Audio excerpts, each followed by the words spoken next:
Statistically speaking, Lewis Hamilton is the greatest of all time. And as it's the British Grand Prix this weekend, I thought I'd make a bit of a tribute to him just to see how much more he could have actually won. Of course, he still got the most, but just as a bit of fun to see how much more he could have got. We'll be looking at every single race where Lewis lost out, say due to bad luck, a crash that wasn't his fault, mechanical failure, reliability, maybe like a pit stop went wrong and then he lost ground or something. Anything that was out of his control and when he would have been in a good position to say win or get a podium, we'll be looking at. We'll add it back onto his tally, see how many more championships and race wins he could have possibly won. So obviously, we're going to start with his rookie season 2007, and where he almost became the first rookie to win the championship. And we're going to start in China. Most of you know the story already, where he went into the gravel trap and then lost all that. But I'll give you a quick recap on the full story. Lewis was in second place halfway through the race with a drying track. Lewis had a great battle with Kimi basically throughout the whole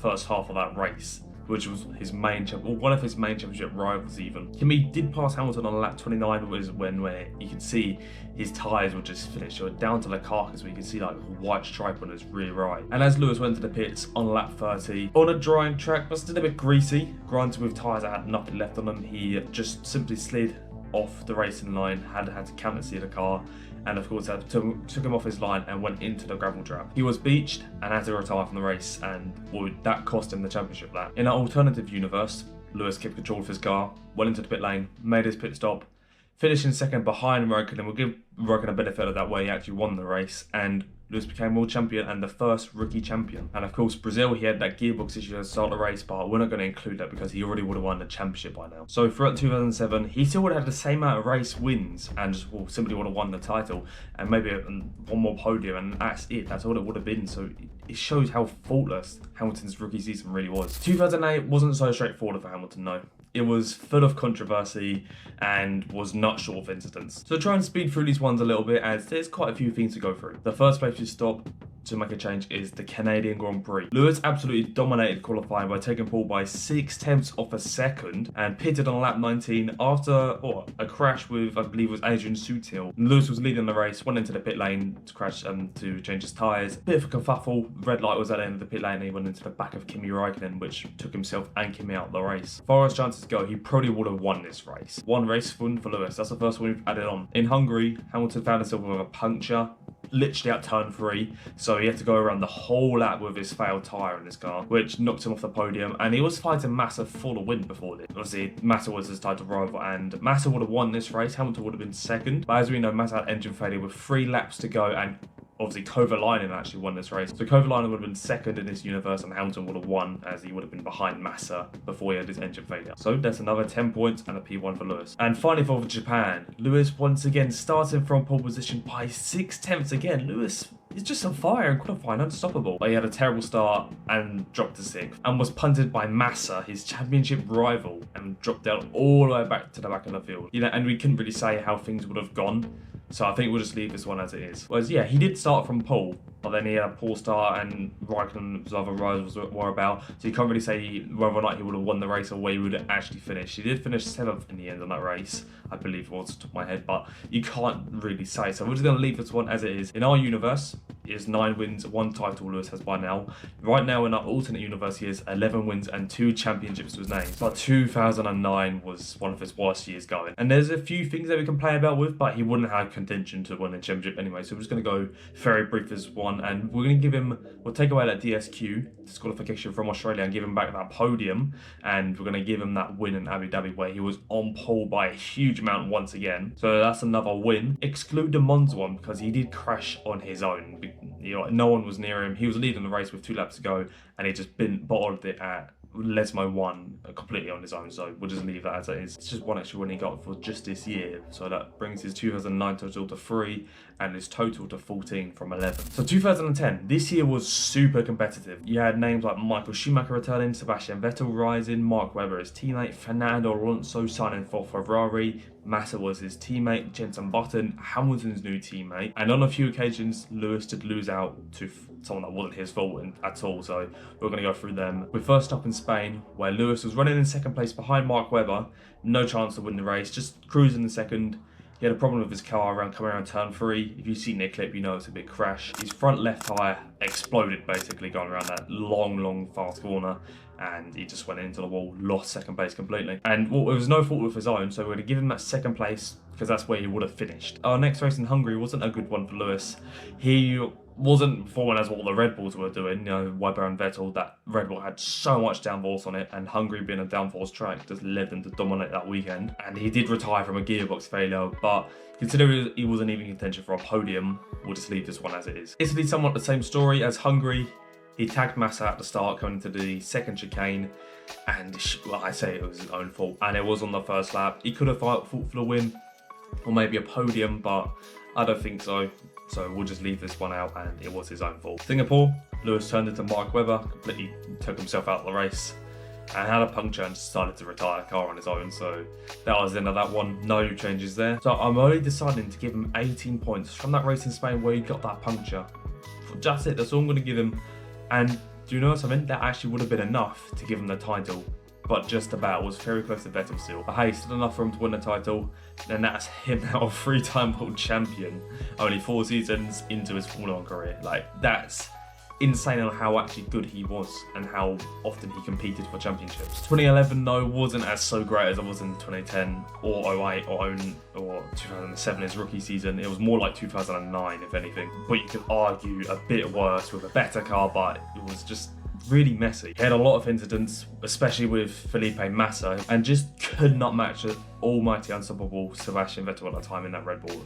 Completely unbeatable he was. And he just generally wasn't his usual self this season. And I found it hard to try and give him anything. Even giving him a podium was difficult. And he was just either clear off the pace or was involved in an accident, which was his own fault really, crashing on his own, or just had silly racecraft, you know, poor racecraft, got damage or something, or mechanical failure. So I'm not going to make a single change here as it won't really make a difference. But he did get 3 wins this season despite everything, so that's now his actual total, his real life total to 17 wins, 1 title, and his alternate stats to 20 wins and 3 titles. And this is where it gets spicy. 2012. Oh my god, this is my favourite, my favourite F1 season ever. And it's generally my most memorable year of Formula 1 history. Like, I was 9 years old, or 8 or 9 years old throughout this year. It was so good, man. Like, if you haven't seen this season, you've missed out, bro. You really have. Like, 21 hasn't got shit on this. Such an ultra competitive field with so many mix-ups and teams being the fastest car at completely different times and different points of the season. And we had 7 different winners in the first 7 races. I name them all for you now.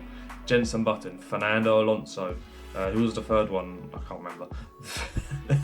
I'll put it on here somewhere, but you can see it's quite insane on how close this season actually was. McLaren were actually really fast this year and had the fastest car for the large majority of this season. But the MP4 27, that was a car for 2012 season. It must have just been cursed or something, because the luck Hamilton and his teammate Button had that year was just horrid. They had many problems with pit stop issues, huge problems, very often stopping from mechanical issues. But it was clear that McLaren was quick. It had so much potential, that car. Lewis was the more unlucky one, but he was also the faster driver, the more driver with just more raw speed than his teammate. It looks like Lewis was back to his normal self. He started the season strong with 3 third places in a row, which actually led him to lead the championship by his teammate by 1 point, 3 races in. So the consistency is paying off so far. Yeah, because Lewis is fast and consistent, as we know today, of course. So considering he can't really pick anything out on the first few races, as he was doing pretty well anyway, we're going to start in the 5th round in Spain. Hamilton took pole position by half a second to the almighty Lord Pastor Maldonado, but was disqualified due to not providing enough fuel to the FIA at the end of the session. And if you were old enough to see it then, or seen a clip of it at some point, Lewis actually broke down on the way back to the pits after his hot lap. So what I'm going to do here is going to give him the pole position, the front row, and I'm going to give him the race one as well. So that's 25 points for our guy. As what he was just clearly the fastest here, half a second ahead in qualifying, miles ahead of his teammate. I think he definitely would have won this race for sure. We continue off to Spain 3 races later for the European Grand Prix in Valencia. And this one pains me. I remember this one so clearly, and I absolutely hate the fact that I do. It was only 2 laps from the end and Hamilton was struggling very much on his tyres. Kimi Raikkonen in the Lotus passing for second place with just 3 laps to go, and Maldonado once again appearing very much on his tail and looking to pass. And these two were fighting for third place, so it was big points. Maldonado went for a move on Hamilton, and they were side by side coming into this chicane. I do not know the turns of Valencia, so I'll probably just put some pictures somewhere. And well, they collided. Maldonado went off the track, tried passing off the track, so I don't know what he was doing. So Maldonado's fault. He clipped Hamilton's rear wheel, sent him into the wall. Hamilton was out the race, didn't score anything. So what I'm actually going to do here, I'm going to say Maldonado did pass cleanly to get onto the podium once again in 2012, and I'm going to give Lewis the P4, which is 12 points. Inconsistency I was talking about earlier with Jenson Button saying that different races he'd win a race and he'd finish outside of points on the next one. Yeah, it was sort of the same with Hamilton this year, to be fair. As the field was just that close, there was so much tight competition that the McLaren was the fastest, and it was a full fastest, and for the next 2 races, and they won again. It was a bit crazy and a very unpredictable season it was, which has made it so great. And in Silverstone and Hockenheim, he was nowhere, so we're not going to make any changes to that. We're going to leave it as it is. But in Hungary, came with a comeback and took a win, so don't need to change anything there. I remember the race; it was so good. I need to stop saying this. I'm just talking about how I remember this. So this is what I mean with the inconsistency. Poor results in Silverstone and Hockenheim, but wins in Hungary.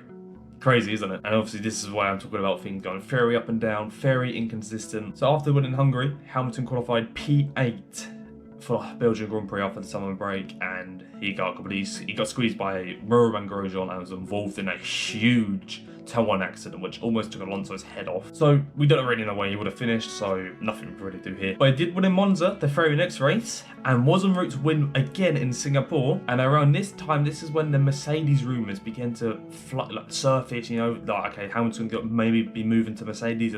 He's just sick of McLaren's inconsistency, poor pit stops and reliability. My memory is telling me that he had a gearbox failure when he was leading the race, about a third of the way in, and just the history books say that as well. So once again, he retired again when he was leading the bloody race. Like, I remember this one, so I remember him walking away with his hands behind his back, walking away from his car, and I was just like, fuck's sake, man, like, when is he gonna get some luck? Now, throughout the whole weekend, he was behind Vettel in practice, following him, P2, and put it on pole once again by half a second, again, to Maldonado, and he would have won, so that's another plus 25 points here. Nothing too major for the next few races, as Vettel basically dominated them. And the curse struck once again in Abu Dhabi, where he retired from the race while leading it from pole position. Yeah, 9-year-old me was just fed up much as Lewis was at this point. He was signed to Mercedes at this point for 2013 and beyond.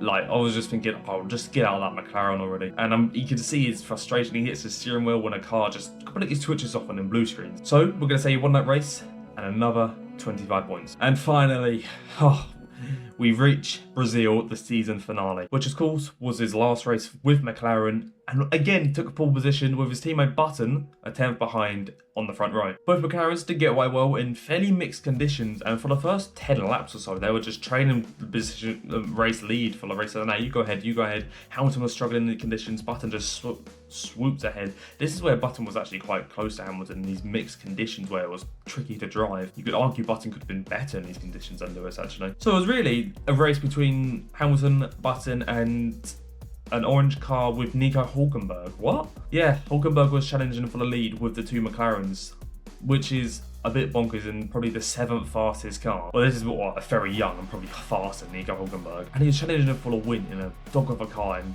what was mixed conditions where the driver really makes a difference. You know, you're probably wondering why I'm bringing up Nico Hülkenberg. Well, that's because on lap 54, Hamilton and Hülkenberg were battling for the lead. Nico was leading for a good chunk of the race. Hamilton ran the outside of turn 1.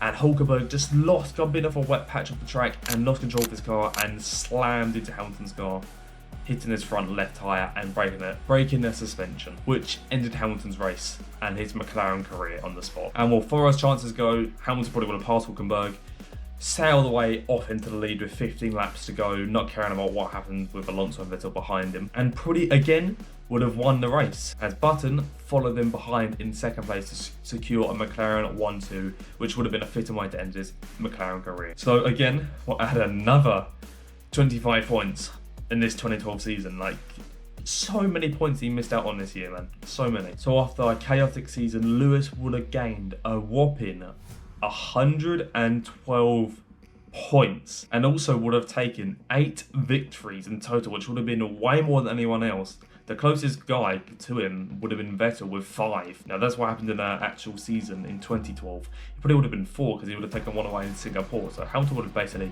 dominated this season. But it was closer than you might have think. Because Hamilton did have a lot of problems. He did have quite a few crashes and the first lap, quite a lot of reliability problems and inconsistency. So it might be not as clear cut as you think. And of course, this would for sure though put him in a championship battle with Alonso and Vettel. So we had a three-way fight coming into Brazil. In the real life season, Vettel totaled 281 points, Alonso 3 points behind and 278, and Lewis will have racked up 302 of them. So would have won the championship by a good 19 points to Sebastian Vettel, and that would have made him world champion for the 4th time with McLaren, which is just bonkers. His actual stats was 21 wins and 1 title at this time. In this universe, it would have been 28 wins and 4 world titles. So you have 6 seasons in his career and he's won 4 of them. It's just crazy. Like, if things just went a little bit differently, luck just turned a little bit for him, he would have been a 4-time world champion by the time he had 6 seasons in Formula 1. It just shows if things just went a little bit differently, if reliability was a little bit better for him, he would have been so much insanely more successful than he is now, even though he's statistically the greatest. But that's for McLaren. I'm going to leave Mercedes for part 2 as this video's gone on for way too long. About 38 minutes on my camera, so I'm just going to leave it as it is. I hope you enjoyed. Look out for part 2, subscribe as well so you don't miss it. Turn a little bell on as well, or whatever it is. That's all I've got to say, man. Take care. Goodbye.